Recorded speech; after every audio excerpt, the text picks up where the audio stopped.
Hey. All right, bro, so take me from the beginning, man. I know some things about you, and then some stuff I think I know, but I could be off on. You know what I mean? You from the city, right? Right, correct. Man, tell me how it was growing up, bro. Because we ain't that, it's about like, what, 4 or 5 years difference between us in age, so I want to hear how it was like out here in the city. Man, growing up, man, it was one of them places you had to kind of like battle for your own, right? Like no matter what age you was, we didn't have trainers, we didn't have, you know, some of these other things that people have today. So it was like, no matter who it is, you had to prove yourself on the floor, whether you was at the YMCA, whether you was outside at Regionals Park or wherever it was. Man, that's more of the era where, you know, you wore the basketball shorts under your pants because you had to be ready at all times. Just in case a game break out. Just in case it comes out, man, you know. Super baggy. Absolutely, super baggy, you know. But no, man, I'm from Oklahoma City, born and raised. Probably been playing basketball since I was 2 years old. I watched my uncle play. I was inspired by my uncle, Kendrick Jackson, who's on my staff now. Then I ended up moving along, you know, of course, played with Athletes First a little bit, left and went to Dallas Mustangs with LeBron Nash and Keaton Miles and those guys. And I came back home and played with my friends and finished there. I went to Douglas High School. I won't say the start year, but I graduated in 2011. Yeah, there you go. You know, I won't say the start year, but I graduated in 2011. We did some really nice things there, and then I ended up at Missouri State where I graduated in 16. That's dope. I like how you expedited that. Now we're gonna break it down in some chapters. So, Dorrian, the young fella, man, what was the home atmosphere like, man? You got siblings, you got moms, you got pops, man. What did it look like growing up as a youngin'? My mom, my dad, you know, they got a divorce when I was probably about 6, 7 years old, somewhere around there. Was that rough on you? Huh? Was that rough on you? Any separation is going to be rough, right? When you have to be taken away from what you're used to or accustomed to, right? But the great thing is my village has always been strong. My dad has always been there knocking on the door. My mom and dad had a great relationship outside of they were great parents. So, you know, it was one of those things that we were all in it together. Got siblings, you know. I got a little brother. Got an older brother, Evan, who was also on my staff. They call him Ice. World One, shout out. Yeah, man. Shout out to Ice. Man, so, you know, I grew up with some competitive siblings, but I also have little sisters who I think taught me, you know, in this day and age, how to be a dad to a daughter, right? Like, and it's kind of prepared me for some of those things. But I was a competitive kid, man. I was all sports. I played golf, I played basketball, played baseball, was a quarterback in football. Whatever got me to be competitive and play, I did it. Now, I ain't like to run all the time. Nah, I feel that. You know what I mean? I ain't like they called me slow-mo, you know what I mean? But I did it all. And it was just a way to compete and a way to, you know, kind of just mask. Sometimes being at home by myself. Like I was one of those kids. I was one of those. I didn't watch. Me and my fiance talk about it all the time. Like I didn't have any Disney shows. I didn't have any Nickelodeon shows that I watched. I watched SportsCenter. My dad had old tapes of Michael Jordan, and my whole wall was Michael Jordan. The cassette joints. Yeah, man. So and it was stacked up, and so we would take those, and I would rewatch it. Yeah. And in between, we'd watch like, you know, Love and Basketball, or, you know, so it was always something sports related, man. So that just kind of sums up my kid experience. It was my uncle was, like I said, I looked up to him. He's 10 years older, but you couldn't have told me, because I promise you I was gonna beat him. I was going to beat him in one-on-one. I was going to beat him and out-throw him. I was going to do all. And it honestly made me better. It gave me something to strive towards. But, you know, my household has just always been competitive. And it sounded like there was a lot of love in it, too, man. That's dope. Oh, yeah, the extreme. From grandmas, the great-grandparents, the uncles, the aunts, the cousins. Yeah. Man, we laugh about it. I used to have games, and, man, I used to have a section for myself. You know, like, 'cause there would be that much support. And I tell my kids and my parents that's at Millwood now, you'd be surprised with that village just being there sometimes, that extra push that it gives those kids.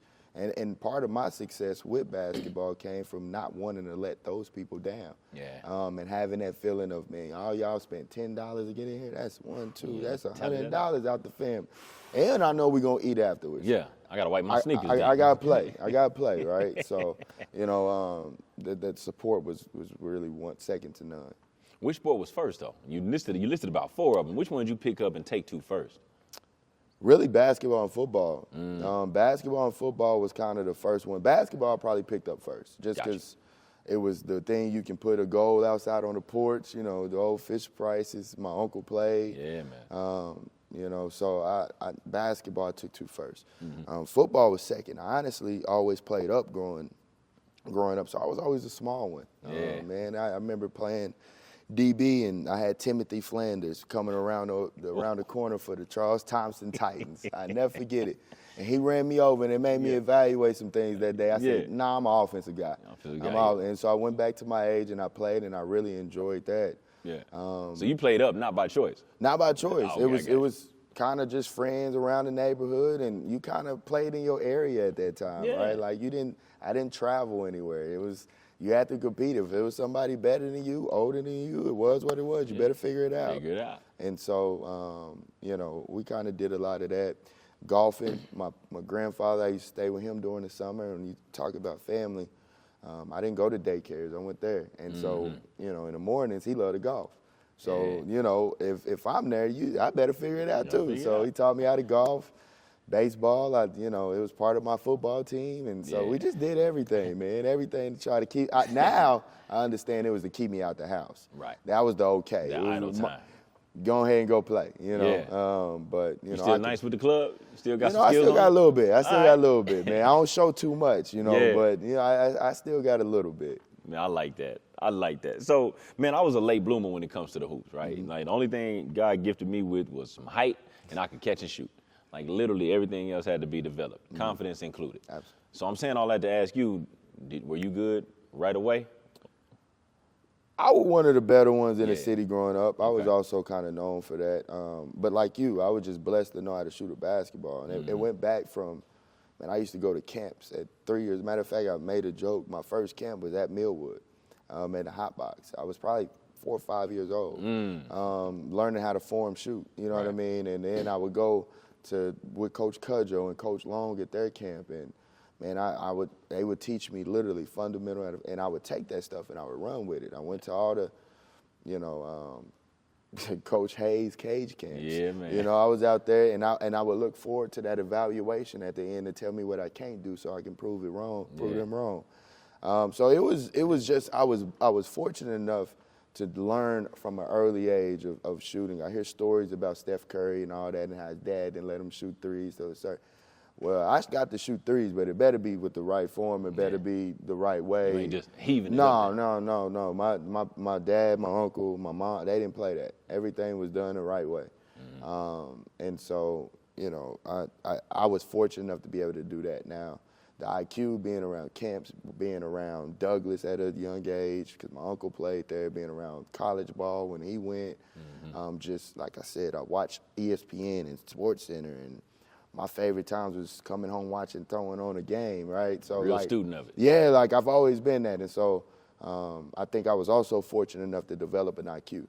So I didn't get the athletic abilities. Like I wasn't the fastest, I couldn't move laterally, but I understood angles. I understood if you shoot on the right side, the rebound is coming off the left just by watching it, right? And so I made myself a better basketball player because I understood those things, and it happened at a young age. Man, you just said something. You don't even know how well you just segued me. So I'm with one of my good personal friends, but also one of my best friends in this business, Josh Berry.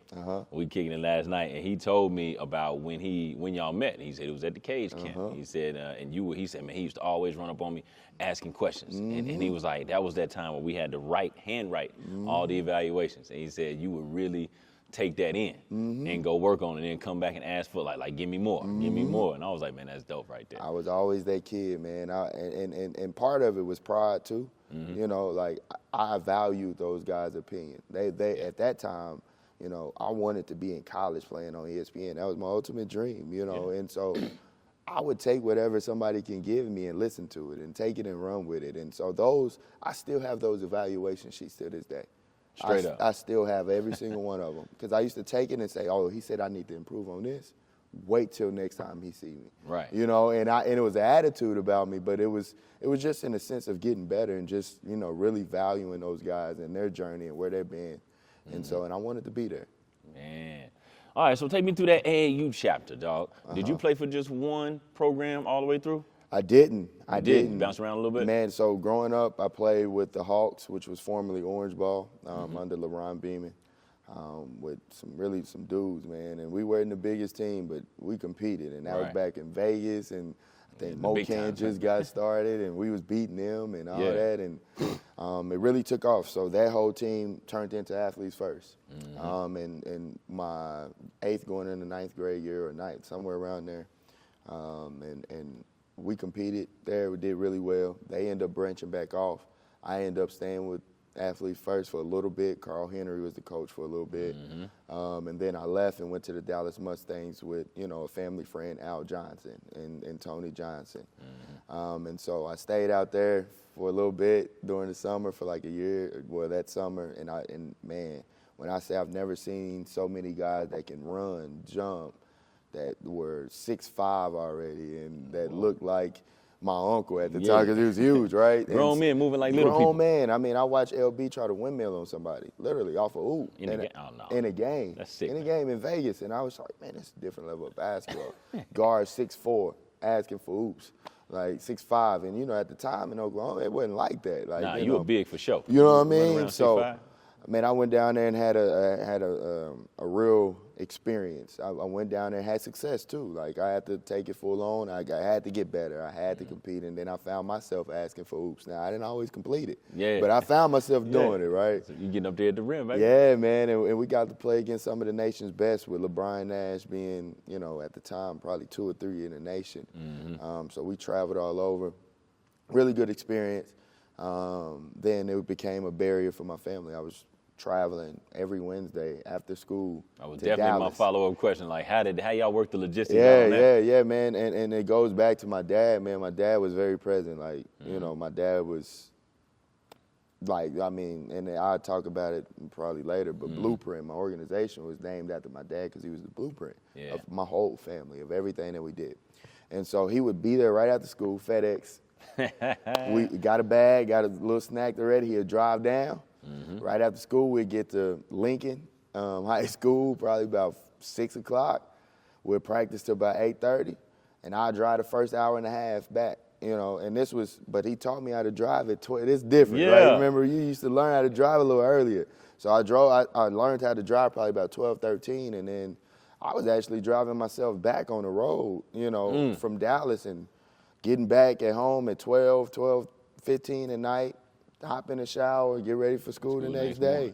Yeah, that's a grind. It's a sacrifice. And my dad had to be back at work at 5 the next day. He worked at FedEx. He was a truck driver. So, you know, when we talk about just sacrifices and appreciation, man, my village, they were extremely good, man. I didn't know at the time what they were going through, what they were doing for me, but it was probably on purpose too. Oh yeah, for sure. But just thinking back now, I mean, I have 2 kids of my own, so just seeing it, it's like, yeah, no, I don't have no choice. I seen it done the right way. So, you know, that's a grind. So no wonder it lasted for just one summer. Yeah, right? it just lasted a summer, and then I end up coming back to the Hawks with LeBron. And by that time, I've kind of established a recruiting trail for myself. I kind of established, I guess you said, a name or whatever you want to put it.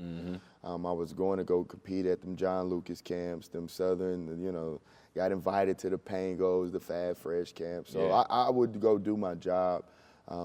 So I wasn't worried about the name or, you know, pretty much the sponsorships that come with some of these teams at that time. I just wanted to go play back with my friends. And at that time, Still a kid. You know, I'm a kid, and man, you know, when we talk about sacrifices, I didn't get to go to parties. I didn't get to go swimming during the summer. Right. I didn't get to go do some of those things.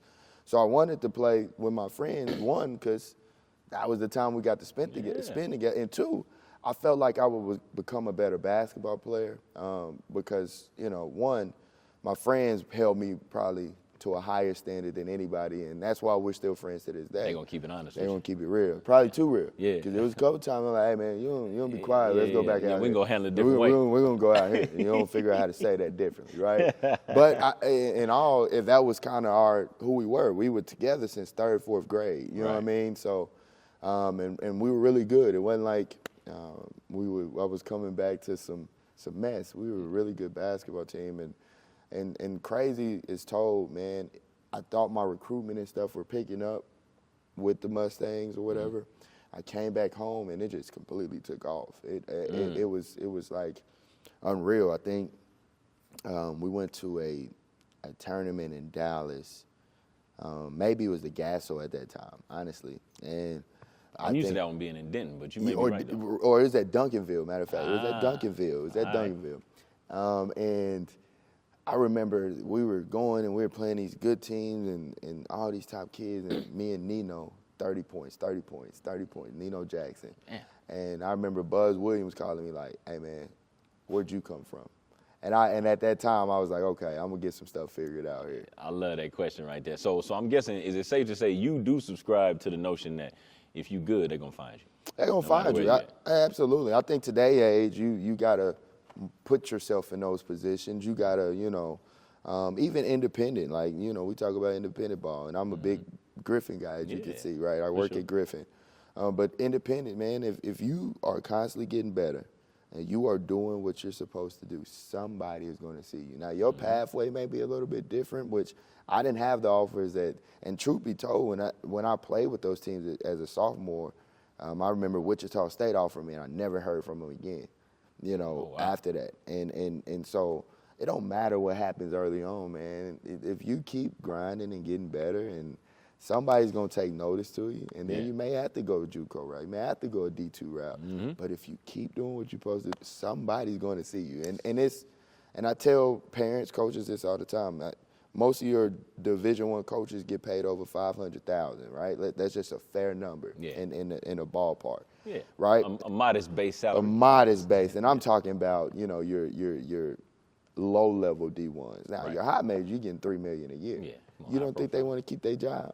So if a kid can play, he don't care where you come from. He want to keep his job. So I say all that to say, if you can play, you can play. They gonna find you.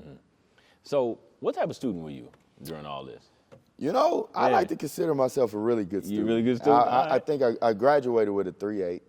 Solid, man. Graduated with a 3.8. And the truth was, when I was a freshman, they told me, man, and let me take it back to my uncle, who was very big on this. I mean, he was a Division I talent, 6'6", can play all 5 positions. I remember one time he played Booker T, had 23 rebounds in 1 quarter. Yeah, that's insane. In 3rd quarter. This is a true story. Everybody can go fact check it. But he didn't get the opportunity he was supposed to get because he didn't take care of his business early on in the classroom. Right. And that was a big story that they always told me. Me and my dad, my mom, my grandfather, they was always big on that.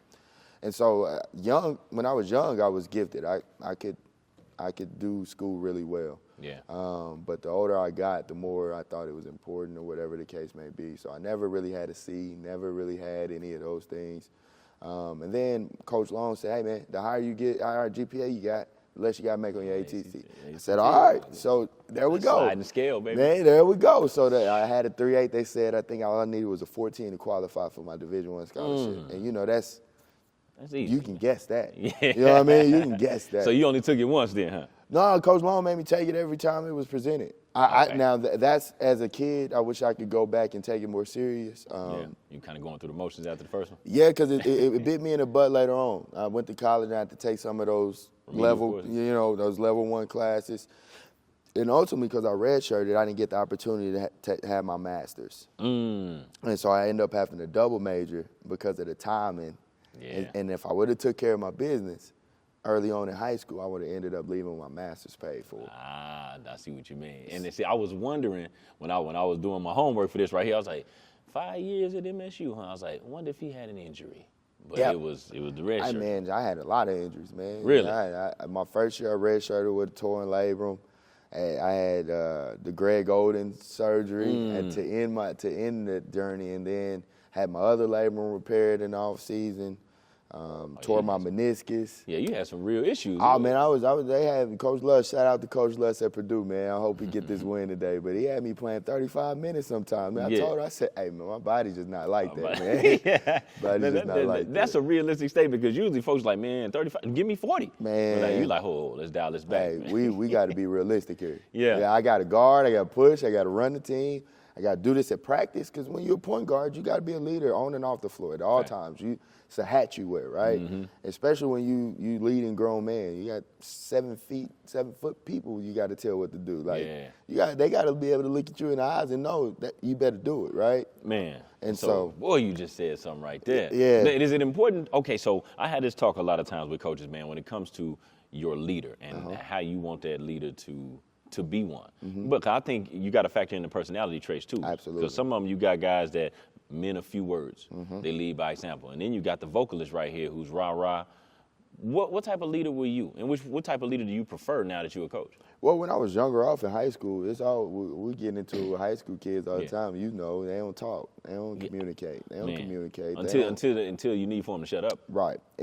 When it's the wrong time to talk, they'll talk, right? So, but as I got into college, I realized there's really no one or the other, right? Mm-hmm. Like you have to be both to be considered a leader. Now you can exemplify those in different ways, but your walk, people have to see it. And so I always tell, especially guards, I'm a big point guard, played it, so I'm a little prideful in that.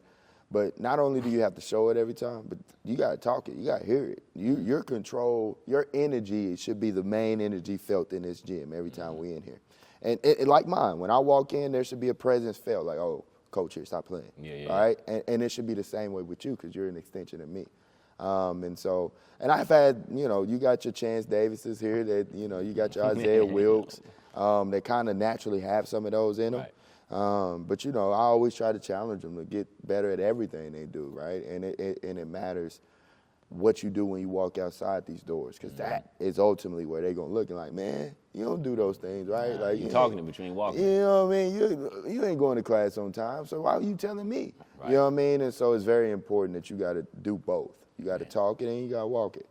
Did you have some pretty good vets when you first got into high school, man? Yeah. Oh, yeah? They brought you along pretty well? Man, Dejor Horton, Ricky Hill, Destin Stewart. Dejor, I don't think he could. I mean, and he's probably going to kill me for saying this. I don't think he could shoot a basketball to save his life. But you couldn't take him off the floor. Yeah. Because he was one of those guys, like, you heard him, you saw it, and it was demanded every time. Every time. He didn't care who you was, from JV, freshman, to varsity. The expectation, the standard, the standard is the standard in my Mike Tomlin. Man. You know what I mean? The standard is the standard. And he really taught me how to go about that, right? Being a young kid, you talk, throw the ball out there, let's hope. Yeah. Nah, that ain't how this works. You work 5 days a week before you can come around on the 6th day, and it builds a mentality. Mm-hmm. And so he really shaped that. Man, so through that high school journey, I'm wondering, of course, I know y'all won back-to-back titles your junior and senior year. We definitely gonna get to that, but were you able to get on that floor and put that varsity uniform on as a freshman? Absolutely. Yeah? And, for me. Varsity only, or were you playing all 3 levels? I was playing varsity only, but let me tell you the reason why.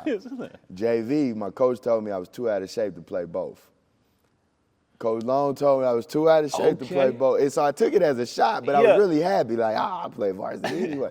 But I only played maybe 6-8 minutes my freshman year. But, there was games where I would play more. As a freshman, I would come in and, I remember playing Start in a Darko, and I think I had 24 in the first half. And then I would play the next day and maybe have 1 in the whole game, right? That's the freshman experience, yo. That is it. It's a roller coaster, man. I remember being at practice like, man, I can't wait for this to be over. And I remember when it was over, like, I really miss this, right? You just don't know. As a freshman, it was just kind of up and down. But I did play one game, and it was, ironically, I think it was against Millwood. And I think we ended up winning by 20, and I had like 30 in JV, and coach said, what's the point? You can't. I put you in a varsity game. You won't make it. You're already done. And I said, you know what? You won't have no arguments with me. So, well, playing the mind games. Shout out to him, man. I got in shape, though. I got in better shape because he said it. So, But see, that goes back to how you were as a youngin'. Like, okay, I'm taking all my information.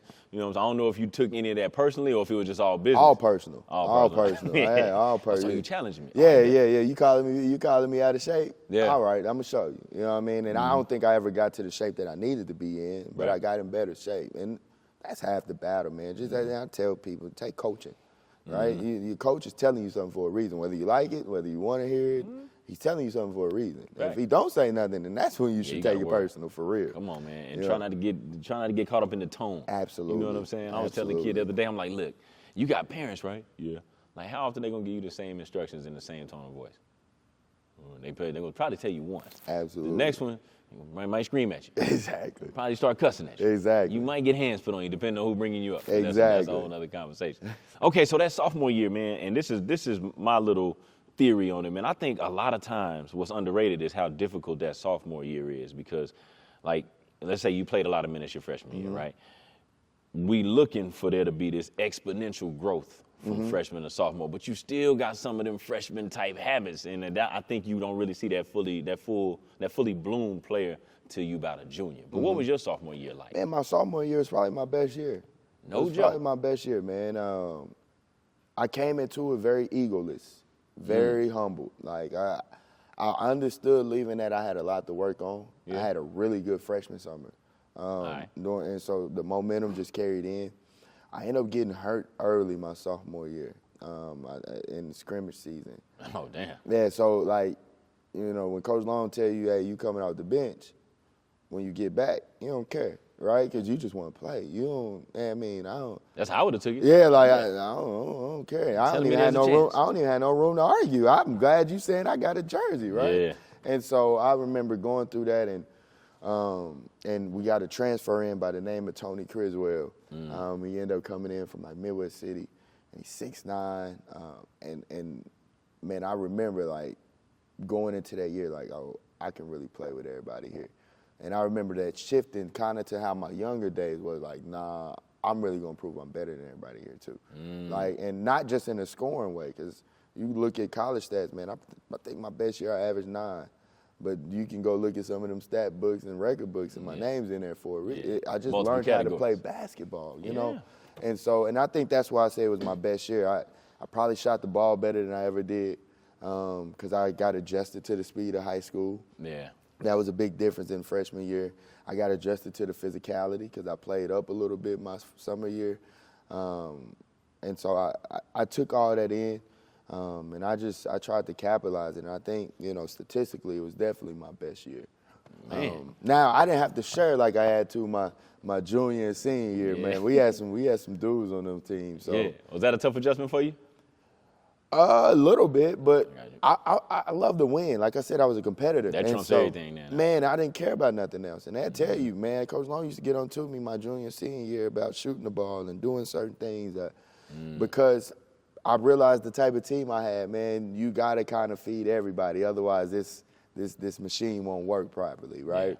Yeah. And so will stop working for you, too. And they will, right? they will. And so the Twins, we talk about it all the time, man. Like, statistically, those were my probably worst years. But if you went to a game, I think I was the glue leader. I was the point guard when needed. In the crucial moments, I was the 5-man at times. I played the stretch 4. Yeah. I guarded the best player. I also had games where I had 40. So it was you know, hit or miss, it was kind of really whatever it takes to win. And that really shaped who I am, you know, as a coach today. Like, you know, we talk about fast breaks and different philosophies. Man, the 1 man is at the 5 spot sometimes. 4, you can be hit those spots. I don't care who you are, what you do well, this is what it's going to be like. And it's a reason for it in the long run. But see, when I hear positionless basketball, a lot of people think that means I don't play no position. But in my mind, you play every position. Every position. That's what that means. Every position. You know what I mean? You know, and like I said, man, I had a lot of success playing the 5 in high school. Were you at your height now at that time? Yeah, I was a little bit shorter, honestly. I grew an inch in college. But you were 6 plus at that time. Yeah, I was about 6 foot. You get away with it. Yeah, I was about to say, I played the 5. Well, when you say, man, we played Tony Parker at Miller Grove. I was guarding Julius Randle when he was at Prestonwood. So, I mean, we say we can get away with it. I was guarding Malcolm Brogdon, who was 6'6", 6'5". You all over the place. You know, but it was some good experiences for sure. Man. Okay, so winning that championship, man, I was blessed to be able to get one in high school, right? And it's just like, it's no greater feeling. You know what I mean? So can you think of the point in that season, your junior year, when you like, yo, we can do this, up until the point where y'all actually cashed in and grabbed that brass ring? Absolutely. I remember like it was yesterday. Yeah. You know, them feelings just don't go nowhere, Nah. right? My junior year, we started out, which was the first year of the Thanksgiving Hoop Fest. Okay. And we went down there and played. We played, man, I can't remember who we even played, but I remember that was my first dunk in game. It was on somebody. He was 6'8". Body out the gate. Man, I dunked it, and if you look at the video, I was surprised, right? Yeah. Like, I was like, oh, snap. But that was kind of the feeling that we had that whole weekend. We beating everybody by 20, 30. And then, you know, we go into the season, and it's like, nobody can really mess with it. Yeah. So probably by, like, Coach Long was saying that we're going to be undefeated, we're going to do this, we're going to do this from day one. And it didn't really register till after we got back from Texas probably, and it was like, oh, nah, ain't nobody really messing with us here. And what's crazy about that, that's early in the season. Early. No? That's November. We had that attitude, but that's the Terry Long mentality. Like, when I say our practices were more intense than some of the games that we played, I mean that. And it wasn't like a hostile environment, it was a competitive environment. Yeah. It was like old school, throw the ball out as you versus him, you know, with principles, right? You got to follow these principles. You got to the same pickup. You still got to get to the ball. Still got to move on the flight. You still got to do certain things, you know. But that shaped us, like man. And it brought us closer off the floor too. And I tell people like this ain't the league, right? The league, none of them may ever hang out with each other out the floor, but they can go do their job. College, the better teams hang out, right? High school, y'all friends, y'all brothers. Like it's really kind of that bond, and we really were. Like we would drive 30 minutes to go pick somebody up outside the city just because they needed a ride. Oh yeah. Like it was that type of bond. You know what I mean? So, didn't care who gets the credit, I can tell. No, not at least. You know, every story has its parts, right? But I think for us, we were young, and at that time, especially my junior, we never experienced it. So we didn't really care at that time who got what, right? But then you go in your senior year, offers start getting thrown out, notoriety, it changes things. Right. But that friendship, that bond, is still here to today. So that's foundation, bro. You know, we never second guess one another. We never, like, we get into it. They'd be mad maybe that somebody got this right. But when it came down to that, us getting on that floor, it was us versus whoever. It was us versus everybody. And it was really that mentality. All right, so I got two more on that year. That dunk, was it off two or off one? One. I wasn't a great off two. I can go get it done on a fast break off two. Yeah, in space, huh? Mind you, Melo was my guy at the time, so I didn't really touch rim. I tried to throw the joint in there, man. Low punch, you know, and it made up for how much I really couldn't jump. I just had long arms. There you go. You know, we're gonna use what we got. Exactly. But no, it was definitely off one left side, coming right, like your basic warm up dunk. Yeah, come on, Coach man. Long used to make us dunk every time we did warm up. Like pregame. Really?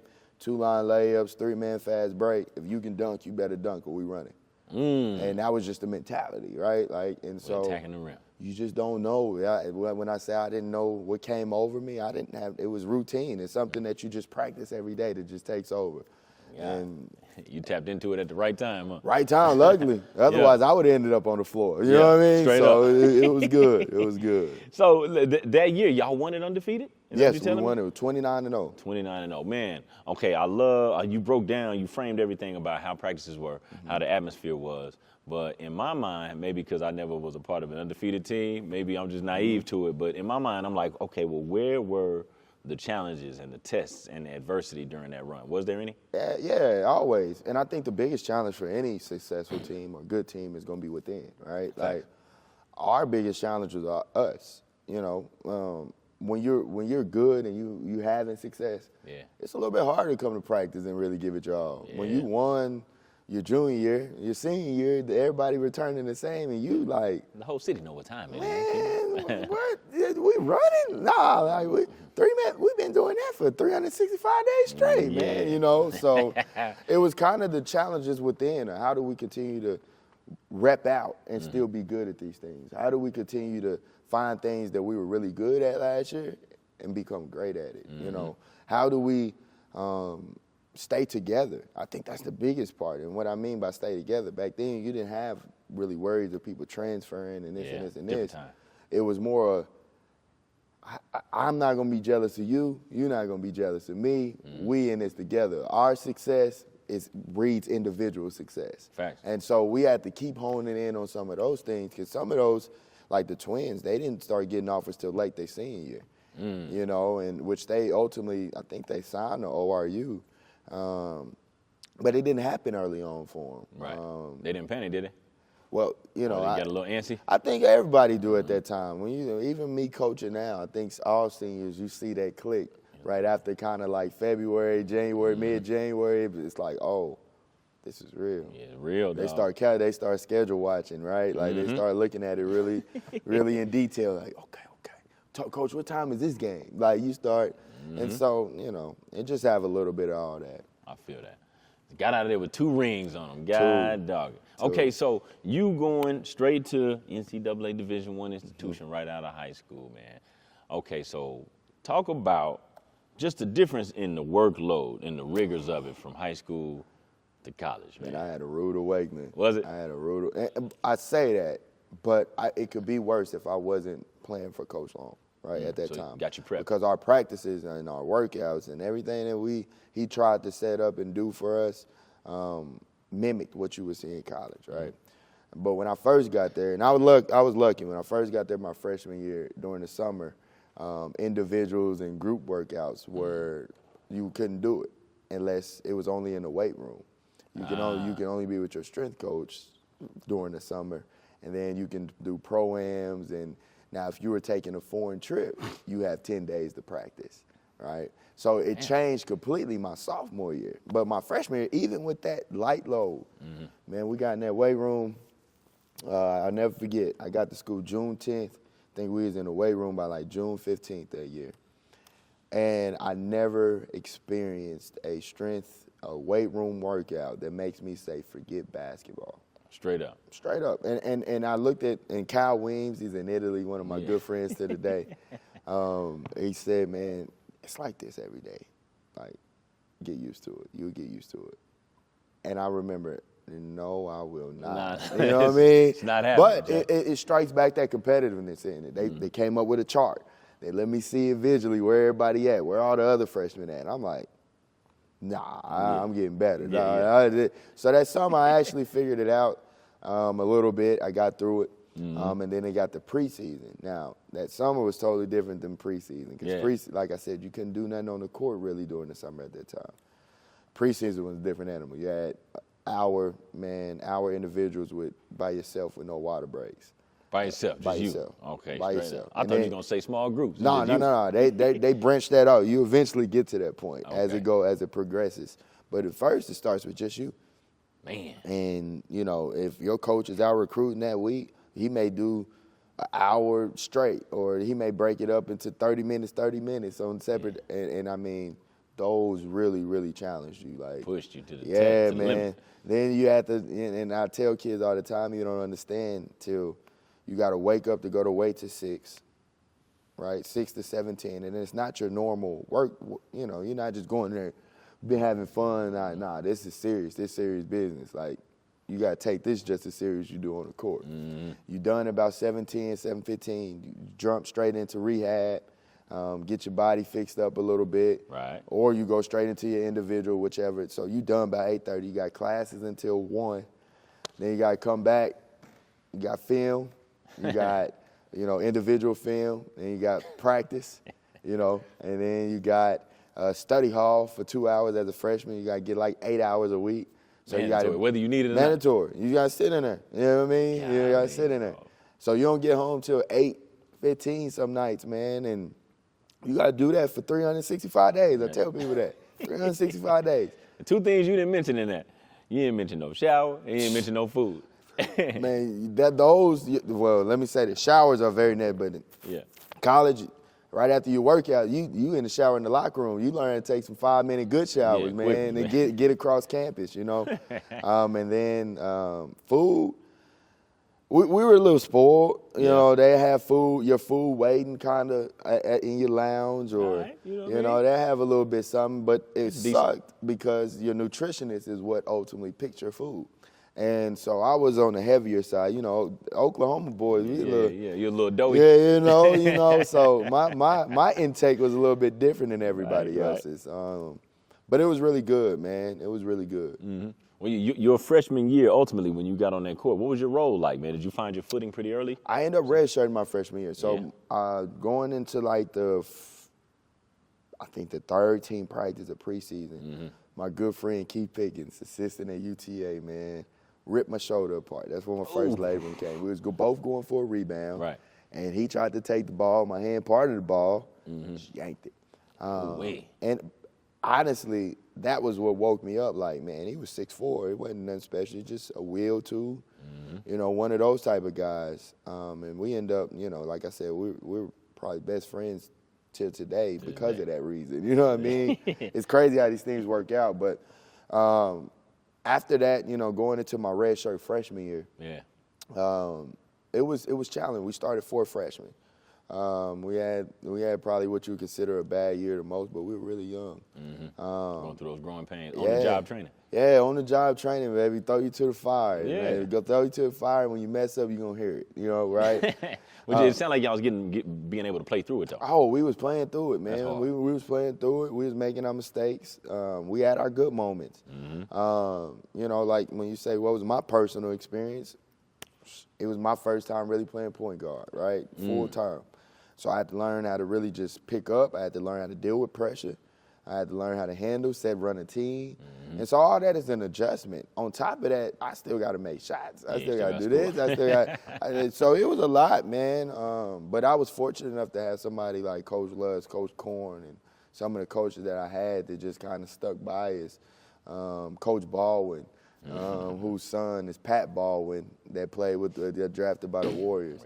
I was fortunate enough to have some of those guys in my corner because, man, they would be like, all right, pre-practice. All right, I had never heard of that term in my life. Pre-practice. We was supposed to be on the floor 35 minutes before practice even started, whether you had film or not. Right. Your job was to come get work done, but it just started a commitment to basketball that I thought I had that I now know what it really is like. That's right? what it's supposed to look like. Yeah. So I'm grateful for them, man, because they helped that transition. And then I had guys like, man, I know I'm naming a lot of guys, but Mike Bazookas, he was a transfer from DePaul. Point guard, really, really good. Remind me of Steve Nash. I used to call him Steve Nash, man. But he understood what I didn't know is you had to have ability to make passes, right? Like, I thought that was – now what I didn't know is you can set those passes up. You can see those plays or, you know. 2 or 3 steps ahead. I didn't know that, right? I had no clue. I had no clue. And he kind of was like, hey, man, you're working too hard, dog. Like, let me teach you. So he simplified it for you. Yeah, like, and like I said, he was really Steve Nash. He would throw them passes. It was like a J. Will, like. And so I used to be like, how did you know I was going to be there? Like, I saw it, but I couldn't get it there. Like, this is, before I even knew what a pocket pass was. He was like, man, this stuff is just simple. If you see a screen here and he comes, that guy got a corner tag. If he on corner tag and that other guy raises, hit him. It's a 1-2 read. Like, it just really broke it down to where, all right, now instead of looking at maybe my guy rolling, I'm looking at the corner tag guy to see what he doing. And I get a feel from that. And you just let the rest take over. So it done slowed down for you, low-key. It slowed down a whole lot, man. And gosh, where would I be if it didn't, man? I was panicking, man. And I was going home like, you know how you got homework in school? Yeah. I had homework in basketball every day, too. Straight up. You know what I mean? Like, those days I didn't have nothing to do in study hall, man, I'm going outside of the study hall door, signing my name, and I'm in there. We didn't have film on phones and stuff at that time. So I'm just really trying to figure it out, whatever way I can. If it may be a guy, and I used to love Dorrian Williams. I used to love him, man. D. Will was my guy. For a period of time, he was the best PG in the game. He was my guy, dog. Like, and so I would go back and watch old films of him, and at the time we were built very similar. You know what I mean? Like, and so some of the same things that he were doing, I thought I could do. You know what I mean? So I would really break some of these down and see if I can analyze how he get to certain spots, how he do it. Goes back to being a student of the game, man. Truly. So what about your sophomore year? Your second year, let's say it that way. Your redshirt second year, man, went better. We ended up playing.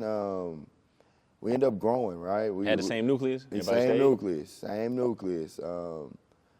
ain't live in a portal area or whatever. So, man, we had the same nucleus. We got better. We ended up making. We didn't get in the NIT. Then we made the semifinals in our conference tournament. We ended up taking a bid in the CIT tournament. Okay. And that's where we played. What's my guy from the Thunder that used to dance? Played with who we play with now? Well, they can. Is that Campaign? That's when he was at Murray. Campaign. Cutting up, man. And so we got to play him in the CIT. We ended up losing to him on a game-winning shot by him, a layup by him. And so, it was you could see the progression there. Yeah. The following year is where I think it really got real. I ended up losing 28 pounds in a month and a half. On purpose? Yeah. Oh, so you were intentional about it? I was on it. Okay. We got a new strength and conditioning coach. Shout out Coach Crane. He helped me here some with our guys. He came in. He put us through some rigorous stuff. My body fat dropped, everything. Like, I was determined to be somebody. I hated losing. And the biggest thing is, like, I watched all these teams and all these guys and now I'm on ESPN. I'm on Fox Sports. And my friends called me like, man, I watched y'all play Louisville lose by 30. And I'm like, nah, it can't be me. That ain't the move. You know what I mean? And so, like, it was a bit of self-determination. And then I played with guys like Gavin Thurman and Marcus Marshall. Ended up at Nevada and had that one crazy game at the Pit in New Mexico. That was, but he was the leading scorer in NCAA. And we challenged each other every day. Like, we was at the gym at 5 in the morning. We got weights at 6. We doing our own stuff at 5. It's weights at 6. We working out right afterwards. We running, the JQH. I don't know how people be. It's 13s. It seats 13. It's big. You know what I mean? So we in there at 5:30 in the morning running the whole stadium. You know what I mean? The whole stadium. We outside football. On your own. No, coaches are in there blown away. Like, what's going on? What these boys on? What y'all on, man? Yeah. We call it mandatory pickup sessions at whatever time we want, just because we got to get our fix, right? We got to get our fix. And so that year it ended up taking off. We were really good that year in the beginning. I don't know what happened, really, honestly, but Marcus Marshall ended up transferring in the middle of the year. Still to this day, don't know what happened with that. Wow. And that was one of my better friends, and he don't really know what all transpires, just the business of things sometimes. Yeah. Damn. And so we take our leading scorer away, and it hurts you a little bit, right? Yeah. And so we say next man up, but let's be honest, man. Yeah, the brother got some value. It's hard to fill 26 in the NCAA, man. It just don't happen, right? But I ended up stepping up. I ended up winning Most Improved of the league that year. Ended up winning like third team, and so all the work paid itself off, man. I think I was behind Fred Van Vliet for leading the conference in assists. Like, man, we had some guys, not bad company. Nah, man, me and Fred still cool to this day. Yeah. And it came because, man, it's just a mentality. We wanted to compete. He wanted to compete. Like, we wanted to win, and he was used to winning. Yeah. You know what I mean? So, like, we had some things to go. But, yeah, man, our junior year, and it slowly but surely spiraled down. But we ended up finishing, not bad. Could have been better if we had our team out. That's one of them teams that you always say, man, I wish what would happen. Yeah, man. We were really talented from top to bottom. And it looked like y'all were on the trajectory to do something special, too. Yeah. And that disruption. We was on that way, man. We was on that way. And I think when we talk about how being off the floor matters, too, well, you take away that guy, we always off, like, if we had any downtime, we was in somebody's apartment, one of our apartments. Yeah. You know what I mean? We just kicking it. Yeah, and we didn't go out much. We didn't do those things. Like, so if we playing a game, you'll see $5 on the floor because we trying to figure out how to eat. You know what I mean? Like, how to eat. Yeah. But y'all still competing, though. Everything. And with each other. That was just our vibe. And when you take things like that away sometimes, man, it really takes away from that team beyond on the floor. You know what I mean? So it was a good part. But I always wondered what would have happened. Yeah. For sure. Okay, so the last year coming up as a senior, man. What's your mindset going into that? Are you approaching it with some finality in your mind, or are you thinking my career is going to last beyond this year? Oh, I definitely went into it like my career is going to last beyond that. Sure. I already knew, at that time you get buzz, you get little agents, you get people reaching out. I just came off some awards, you know what I mean? And that's usually how them overseas agents work. They try to surface those things. So I definitely had a buzz and kind of had a feel that I could play professionally overseas somewhere at some point. But God works in mysterious ways, man. Yeah.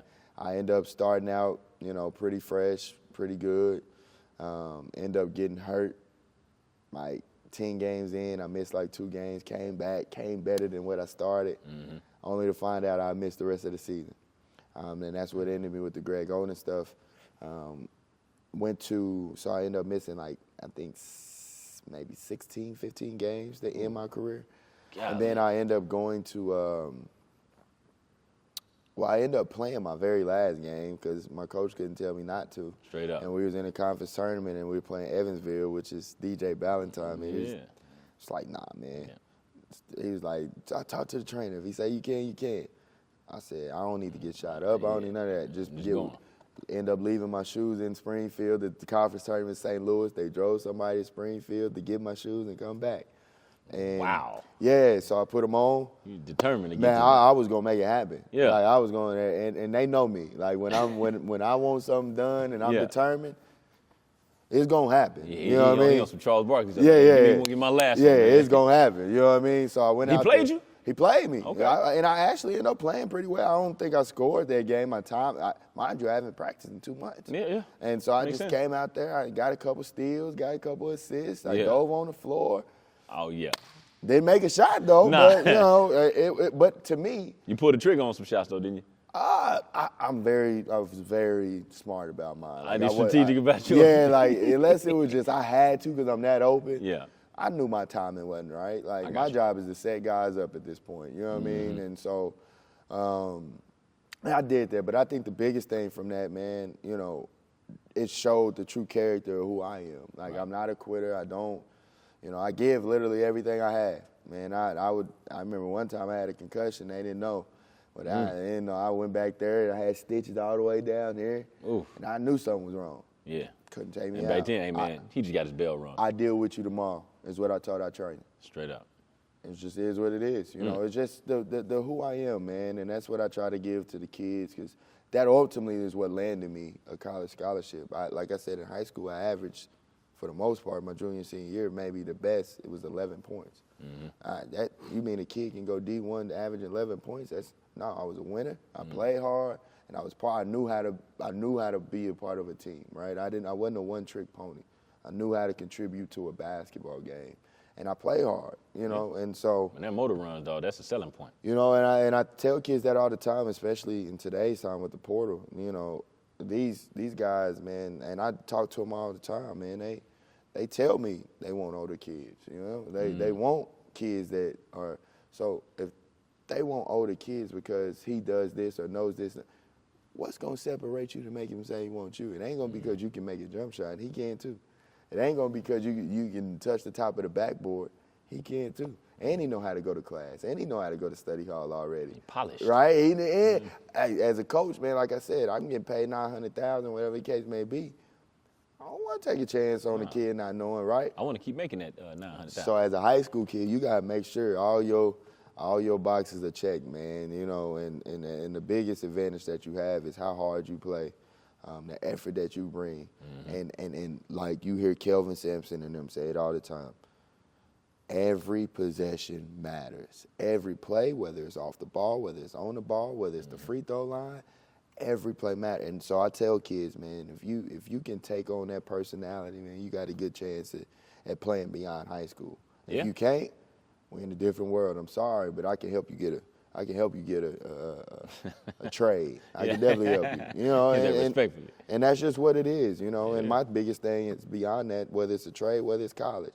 We're gonna help you get beyond this point, right? Yeah, but that's the goal. But the ball gonna stop bouncing for everybody It's at some gonna point. stop bouncing. And a lot of times, at least in your case, it stopped sooner than what you expected. Exactly. You know what I mean? And honestly, you know, to finish on that, I went through that year and I told myself, like, man, I don't want to hoop no more.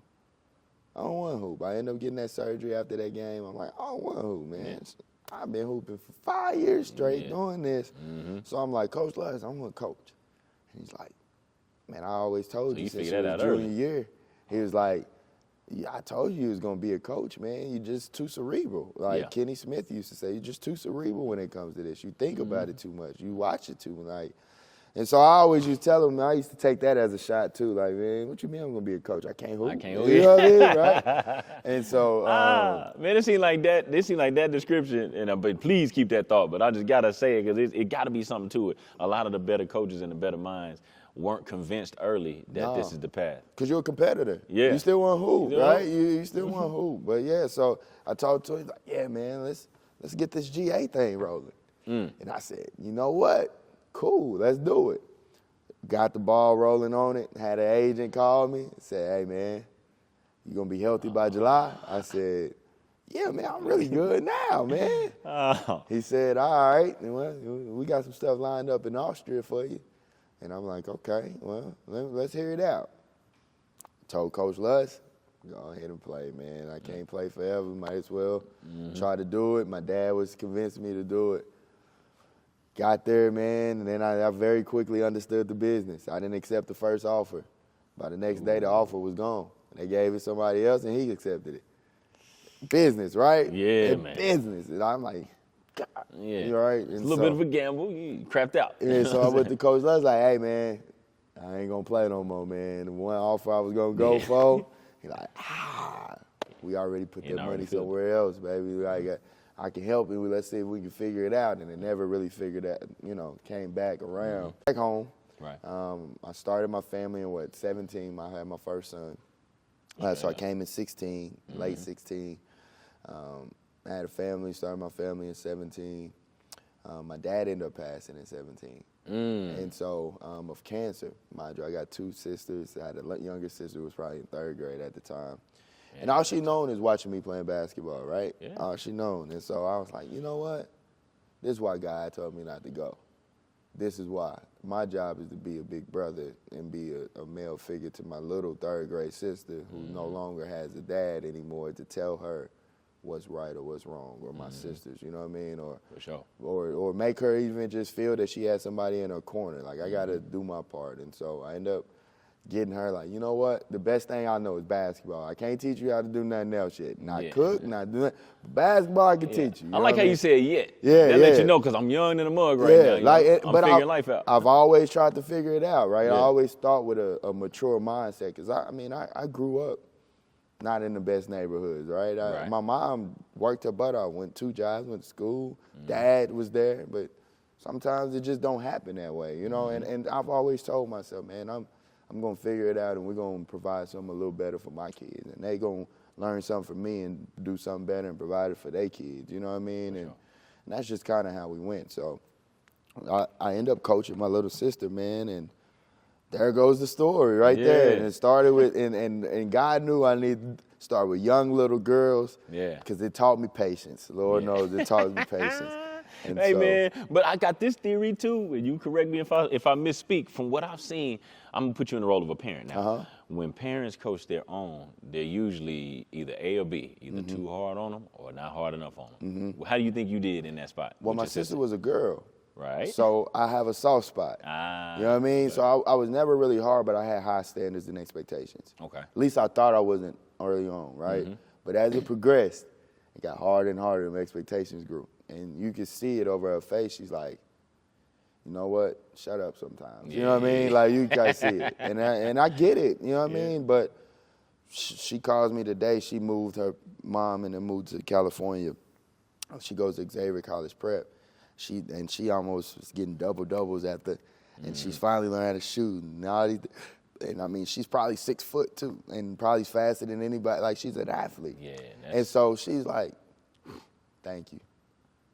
I appreciate you. Yeah. Like, you know, like, and sometimes they know me, man. I'm not a man of a whole lot of words. Like, I don't, those small words to take me, that's all I need. Just like I'm going to give you, I might give you a long speech sometimes, but most of the time. Those are necessary too. Sometimes it's just like, hey, man, and you know exactly what I mean, you know? And so it was kind of cool to kind of see that moment go full circle. Yeah, man. That's gratifying. Because it's like, not that you needed the confirmation that you were doing it right, but sometimes when they let you know that, it's like, okay, like we did it right after all. Absolutely. So what was your next gig after that? Who gave you your first big break into coaching? If such a thing exists. I started my own organization with the girls' team in Blueprint. And like I said, that formed right after my dad died. And so that's where I met little Isaiah Wilkes. I met little Amari Barrett's my cousin, so he's always been around. And then, like I said, I had my sister. So we were just kind of like, you know what? Let's start this thing, you know, with the kids we have. Dontrell Yearby was there at the time. And it's like, man, let's do it. And we kind of started with that. I started on the girls' side. And then eventually COVID hit. And so the girls' team kind of fell apart a little bit, right? You had some people that was against it, some people that was, and I get it during that time. Split crowd. But I also had boys the same or a year younger than them. And so I really went into them where, you know, I had the Braylon Bradshaws who played for me. I had Messiah Garrett, Isaiah Wilson, Isaac Dorsey. And ironically, they all go here. And they was already here before I was here. So divine alignment, right? You know, it's crazy how it all works, man. But I ended up coaching them. And so, like I said, COVID was going on. Coach D, who was the athletic director at the time at Douglas, called me like, hey, man, you ever thought about it? And that was the first bug that was really put in my ear. I was like, well, I thought about it, but man, I was at Enterprise. I was washing cars, so everything sounded good at that time, right? I feel it. And so I'm like, okay, we'll see. And I didn't really go into follow it. up. Nah, it was early on in COVID. Then I ended up working at DHS, and I'm like, you know what, this ain't for me. But I love kids. Yeah. I love kids. And so coaching change ended up happening.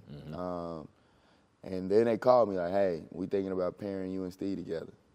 And I was like, Steve Alexander? He was like, yeah. I'm like. Y'all hadn't had a relationship before that? I knew him growing up. He played with my uncle. Okay. He played with my uncle, so I was big fans of the Alexanders. I know Xavier Pocket. I know. Yeah, Xavier graduated the same. Yeah. I know him a little bit. His mom, Steve and his mom, know my mom, my grandma. Like I said, so when I heard the name, I'm like, bad. Not much to think about. At home, cool, you know, right? So I did that for a year. We started 4 freshmen, went up and down.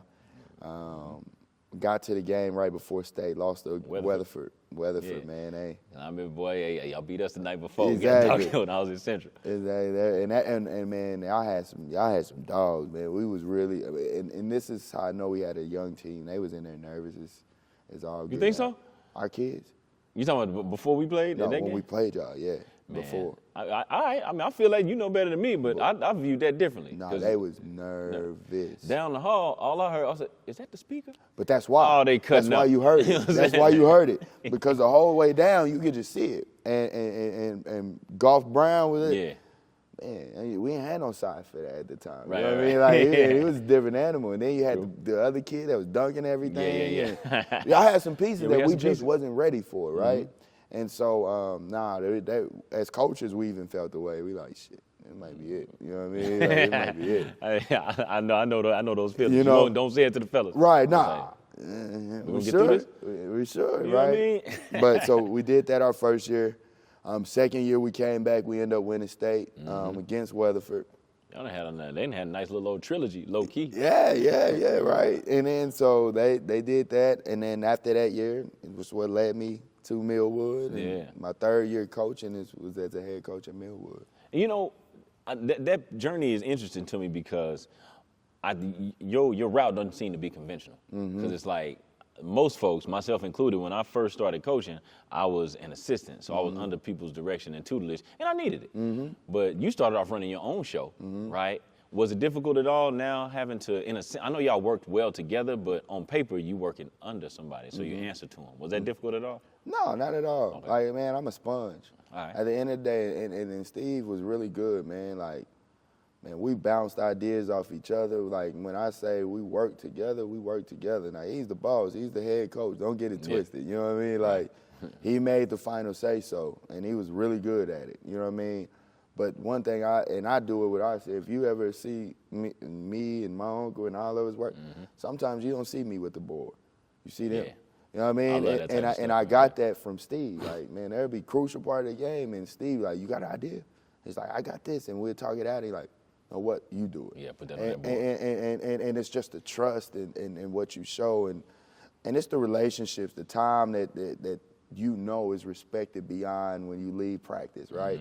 Steve trusted me because he know. I give you a prime example, state tournament game. We in the hotel, we getting food, we doing all that. Right after that, guess what? I already got film broke down for the next one. I already got a game plan to shoot at him. Right. In my work, I would stay up till 5 in the morning the next day.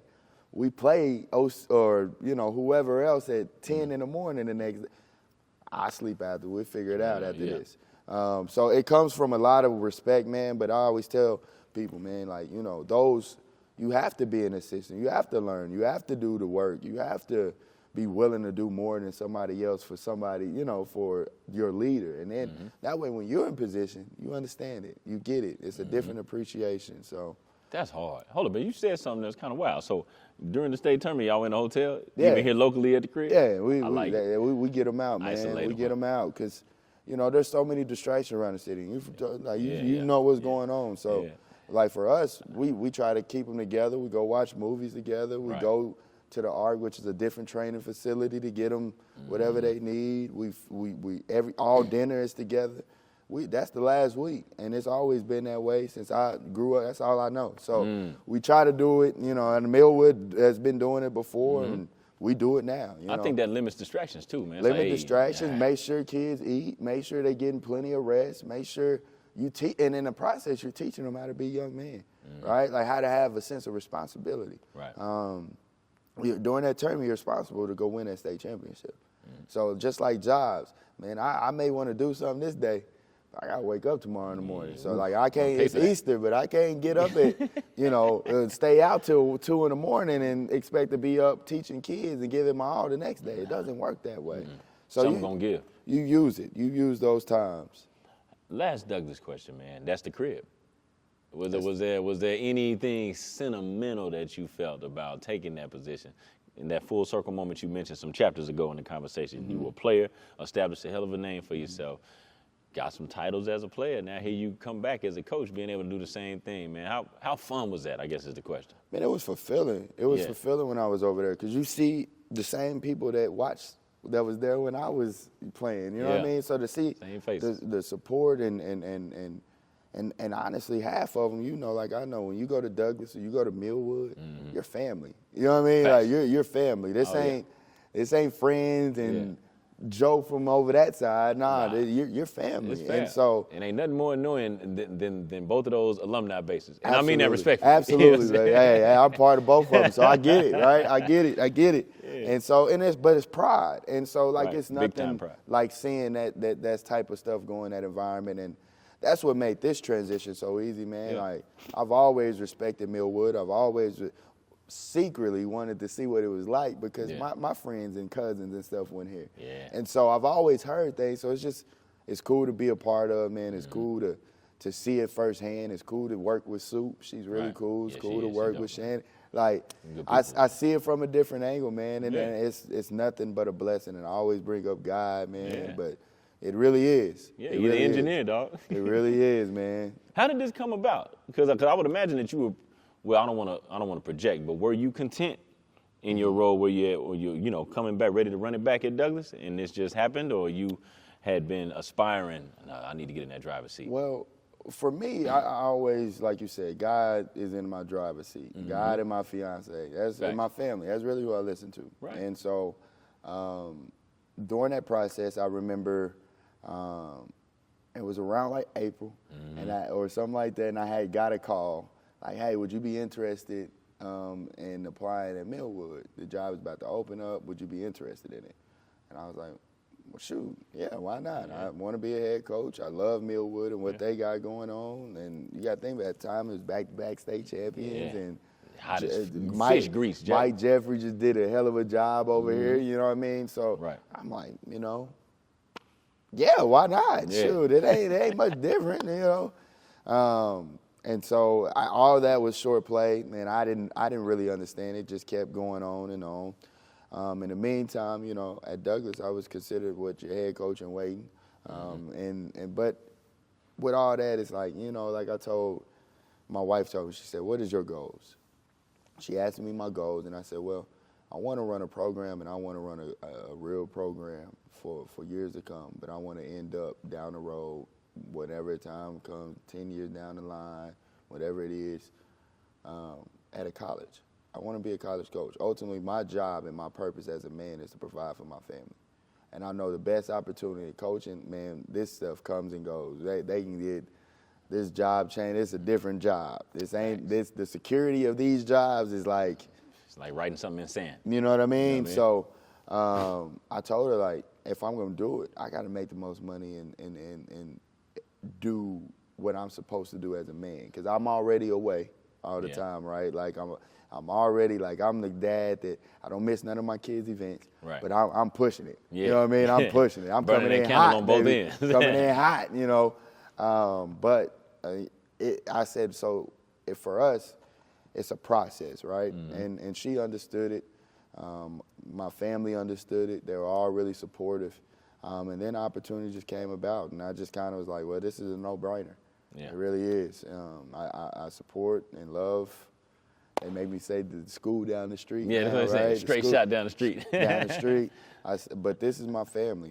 This is where I've had my opportunity, my beginnings, and man, as you can tell, like I look forward to continue to build on this tradition and the foundations that was already set by Chop and all these other things. And I played against Coach Franklin. So, I went, like I said, my first camp was Coach Franklin's camp. You know what I mean? Way back in the beginning. Way back in the beginning, man. So it's this opportunity that, I'm really grateful for. And then you did your thing, man. So let's recap the first year, dog. You know what I mean? The year one just wrapped up over here in Millwood. Y'all got to the state championship game, ended up falling short to OCS, right? And then, man, but it was a hell of a ride. I can tell. I'm just watching from a distance, man. So take me through all of that, from getting hired to staffing it, where you're able to do it the way you want to do it and put the people in position that you wanted. And tell me about your squad, man. How was this year's team? Man, from the beginning, I think I hit the ground running. I think before they even made the hire, I think they was in a team camp at Tulsa. Yeah. Before they even made the hire. So technically, you got to hit the ground late, right? Mm-hmm. And so first day I had the opportunity to come in the gym. We got after it. Like, couldn't waste no more time. Nah, it wasn't. And it was very important. Like I said, when I walk in the gym, that presence is felt. It's very important for a coach. Like, there's a thin line. I love you. Mm-hmm. I'm gonna make sure you're good. But I'm coach, right? Yeah, and being 30 years old, don't barely have facial hair, right? Yeah. It's very important I set that tone in order to be successful. Mm-hmm. And so we were able to do that. I was able to. Millwood was great about the staff. We was able to get everybody we wanted, everybody we needed in, that we felt like can make a change and really help this program continue ascending up. Mm-hmm. And then, we had a great June. We were missing a lot of guys, and it was a lot of, football, because we got a lot of guys that do football and basketball. Mm-hmm. Definitely. So that was a challenge within itself too, and because for me, I'm always big on, if you're a kid, you want to play baseball, football, basketball, cool. Yeah. I love it, because that triples your chances of going to college, right? Yeah. For free. Like, I'm not one of those coaches. I had to come around though. And, I get it, because old school it wasn't like that. Like growing up, but I've also understood how hard a basketball scholarship is today. Yeah. Right. Like, so you take a kid that may be a 6'3", dominant force, but play the 4 here. Well, he's built, and more like he's a tweener in basketball. Mm-hmm. On it. Like, that's hard to do. Yeah. Whereas in football, he's a stud. So, like, my thing is, it's always college. I want every kid to have an opportunity I touch. All 4 of my seniors this year, they all have an opportunity to go play basketball in college if they want to. Mm-hmm. All of them, and that's very big for me. Yeah. But if they don't, they can do it also too, right? Mm-hmm. So we hit the ground running. June, had great team captain. We went to OSU. TU, did some stuff at John Marshall. Went really well. Kind of created that foundation for everybody. Yeah. August preseason, I think it was a little bit different than they were used to. We had a preseason, you know. It was an 8-week grind. You was in the weight room. You was out running. You was out you know. We brought guys in to make sure it happened. And I think that I'm big on mentalities, right? I'm big on mindsets. My favorite coaches are like the Kelvin Sampsons of the world that teach us those things, because then I can teach you techniques. I can teach you skills after you have that, right? I can teach you because you can be strong enough to endure anything that's thrown your way. And so we went through that. Started out the year really, really, really, really good. You know, of course, we didn't have the Bubbas. We didn't have this before we knew Nickens was leaving, right? We didn't have the Z's of the world, the Zaire's. Yeah, we didn't have the Robert Wilsons. So we were really good, man. We were winning in here, early on by good margins. Went to Kansas, got our first loss to a defended state title team, which were really good. We ended up placing third out there. And then, we challenged ourselves. After that, we played the Chaminades in St. Louis. And we should have won that game. You know, we ended up losing by 2. Then y'all fighting, though. Oh, we figured it out, right? And then we come play PC West here. It's not easy to play PC West at PC West. You know, Lenny was doing a great job over there with that type of stuff, man. The environment, it was the SOS tournament. So we ended up winning by 1. Move forward. We had some things transpire, right? Nickens ended up leaving. Robert Wilson ended up not playing. Yeah, I didn't see that. I didn't see that happen. I didn't see neither one of those. No, I ain't either, man. And then you get to January, we struggle a little bit at the Moore tournament. We lose like 5 straight, right? Like kind of had that, because we had that Moore tournament. We had Dale straight after that. We brought Dale here, and then we had. Y'all ended up dropping all 3 in the Moore tournament? No, we ended up dropping the last 2. We beat Ada the first game, and then we lost to Moore, and then we lost to Westmore. Got you. And we came back, and I think we played like Dale the next day. That was the first day that I started missing 6 kids. I was missing Zion. I was missing Bubba. I missed Z. That Nickens was gone by that time, and I had Robert. So you take all that adversity that happened throughout the year. We end up getting some of those guys back. Some never returned. Yeah. But the show had to keep rolling even in the absence. Party don't stop. Nah. Party don't stop, man. And I'm grateful for the kids we had, the Chris Clays of the world, because those kids, man, they just fight. They come in, they work every day. And I told them my style, the things I know is different. I know it's got some different language to it, right? But they really took it on. They took it on, tried to do what we asked them to do, came in here to work every day.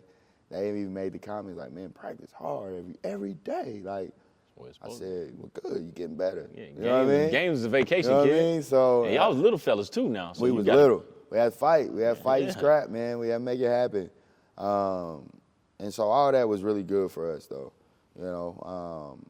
Like I said, you had Maury Barrett, who was scrappy, the Wilkes, then we had some role guys down the line, like your Kelston Youngs, or guys that filled in greatly, man. Like, and we start catching momentum, with some of those things. And like I tell them, man, it ain't no excuse. You gotta figure it out, man. Nobody care. Nobody care, man. Especially coming off of 2. Nah, even though, 2, you know what I'm saying? Off 2, you got Millwood across your chest, man. The expectations for you is you guys already did it, so you already know. But I say all that, but truthfully, I was extremely proud because you look back at that team. Chance Davis probably the only one that really had that experience on that team. Nobody. Maury, this is his first year playing varsity. Chris Clave stepped into a vital role for the first time this year. Zion, this is really his first full year playing.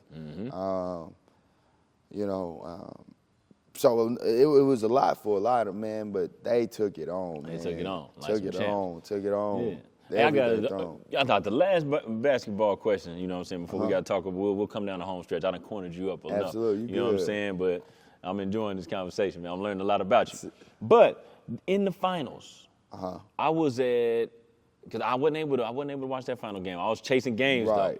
I don't think I'm out at Lloyd Noble somewhere, whatever. And I'm on the scoreboard app, and I saw that y'all got off into a deep hole early. Hole. It was big like hole. 20 plus. But then by the time I tuned back in, 1 possession game or 2 possession game. Man, take me through that game. How'd it go?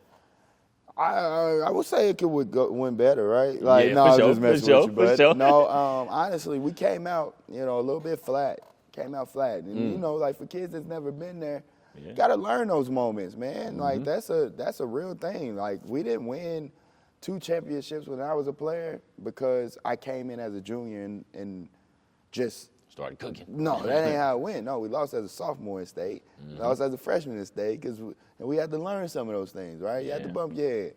But man, we started out flat. We didn't execute our game plan. Our game plan was to get up and run, of course, right? Like, For sure. We want to get up pressure. We want to make it hard, right? More pressure we can put, the more we don't have to worry about Luke down there, right? But we didn't quite grasp that game plan early on. Then we went down halftime like 31-16, something like that. And we at halftime, it was very calm, man. Like, it was weird. It was really calm. Nobody was losing it.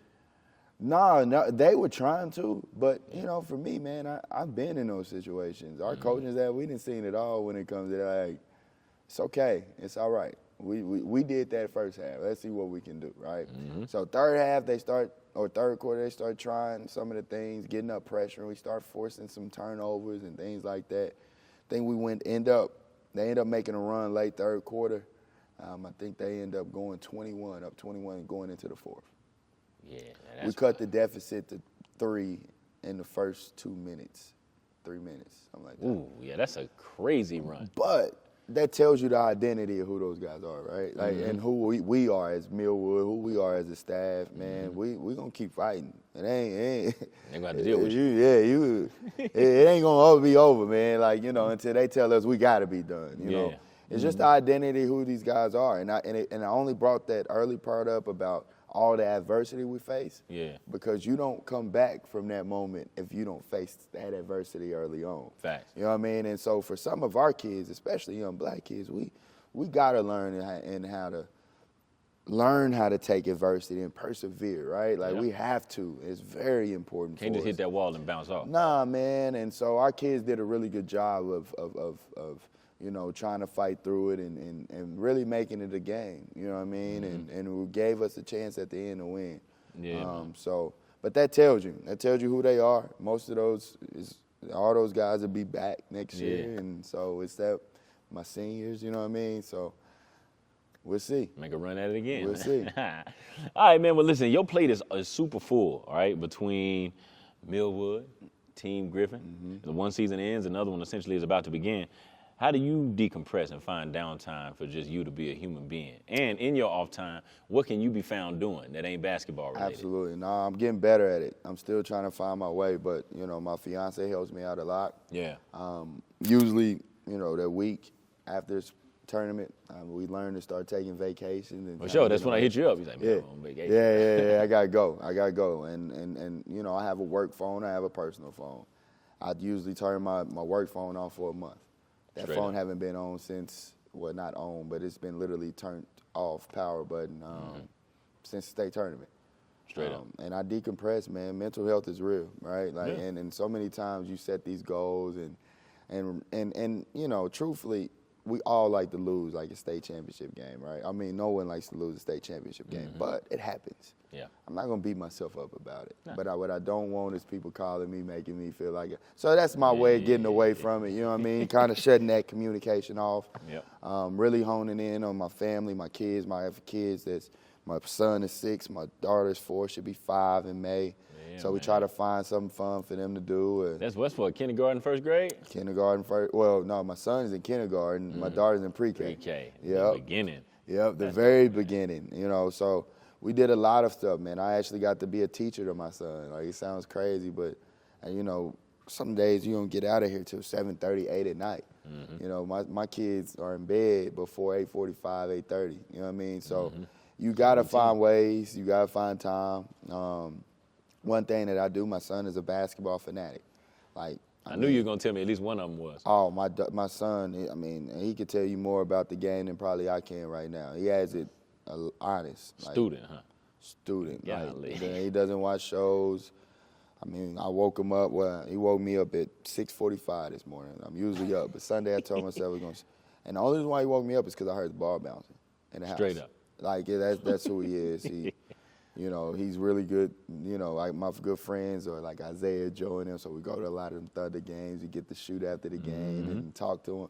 He don't talk to him. He tell him he can beat him.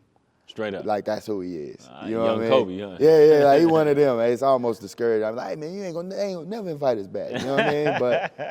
But you know, so I include him with a lot of my basketball stuff. Right. I found that, and my family is, man, they're I mean, 5-star. We want to go rankings, right? Like, they include themselves, whether we have team dinner up here. My fiance has helped feeding. My son is helping pass out drinks. Everything we do basketball, whether it's Griffin, whether it's Millwood, whether it's whatever it is, they don't need an invite from me, trust me. They're pulling up. They're there. No matter you what. said we doing something? Yeah, we got a game tonight? She literally asked this morning, she said, do I need to come up there today? Everything, y'all good? I said, ain't nobody. It's only gonna be like 2-3 people. Yeah. I don't think I need you. Yeah, but that's who they are. So I'm extremely grateful for them, man. Like, they're very understanding. Yep. They helped me get away from certain things. I remember, I think we went to the Drake concert and then got out of here. Yeah. Well, my family made it happen. We had our own suite and our own stuff together. And I don't remember paying anything. It was my family doing it, you know. And that's kind of who we are. So that's kind of my way of getting away from it. Yeah. I don't even watch the first week of March Madness really since I started coaching. Straight up, huh? It happens during spring break, even the conference tournament. I completely get away from it. You still got the ESPN alerts on though? Nah, man. I turn it off. Disciplined. I turn it off. I turn it off. My biggest thing, I find catch up on my crime shows, or you know, I start binge watching TV a little bit if I can. Basketball is gonna be here, you know. That's a fact. It's gonna be here, you know. But I got to make sure I'm right up top to help these kids. For sure. And I try to do my part. So. Sound like you're doing well. Last question. This all due disrespect, brother. I got you. Yeah, man. So, what game at any level, as a player or as a coach, who beat you that didn't have no business beating you? And if you could run it back right now, you'd go right back to that because it just still ain't sitting right with you. Oh, that's a tough one. We got to end with a bang, you know what I mean? If I'm being real, my mentality, I want to run it back with everybody I lost to. Fair enough. Everybody I lost to, man. Something was wrong that day. I didn't get the right meal. My socks was messed up. Right. It was on something else. I want to see it. Now, my kids will tell you, man, I'm extremely competitive. Like, I still get out here before practice with whatever I got on, and I will give you buckets. Like, I will give it to you. Check ball, you know what I mean? You know what I mean? And my kids be, man, how you not do that? I said, do you ever forget how to ride a bike? And they like, nah. I'm like, no matter how long you go without riding a bike, you never forget it, right? I said, because you spent so much time on that bike before, that's basketball for me. Yeah. There's not, I mean, they be like, have you shot 1 million shots before? Probably over. Yeah. You know what I mean? Like, I probably did that in one summer. You know what I mean? So, like, I tell them, man, like, my work ethic and all that stuff has made me who I am today, made me be the person that I am. But just to name a few, I named Fred VanVleet, got to give me mine back. Yeah. Russ Smith, got to give me mine back when he was at Louisville. But he cheated, man. They had Terry Rozier, Montrez on that team. Way too much fire. Yeah, what's going on? Man, we had me and Drew Wilson from the city, man. Drew wasn't trying to see Montrez. Who else? Wichita State, Louisville. Man, Malcolm Brogdon got to see me. Justin Anderson got to see me mine. Alex Caruso. Hey. He got it. He might want to see me again now. Straight up. Like that. It's like that. Yeah. True 6'5", though. It blew my mind, man. Yeah. Shout out to A&M. That's crazy right there, because it's like I know you got so much success attached to your history, but it's those moments where we didn't quite get it done. Yeah. Then be up front. Nah, I mean, I don't know where my state championship rings are. Neither one of them. I have a clue. I gave one to my dad, the other one I don't know. And it didn't ever really mean nothing to me because I was always so focused on next time we gotta get another one. I passed these out. You know what I mean? You know, I wish I didn't sometimes, right? But that's kind of always been my mindset.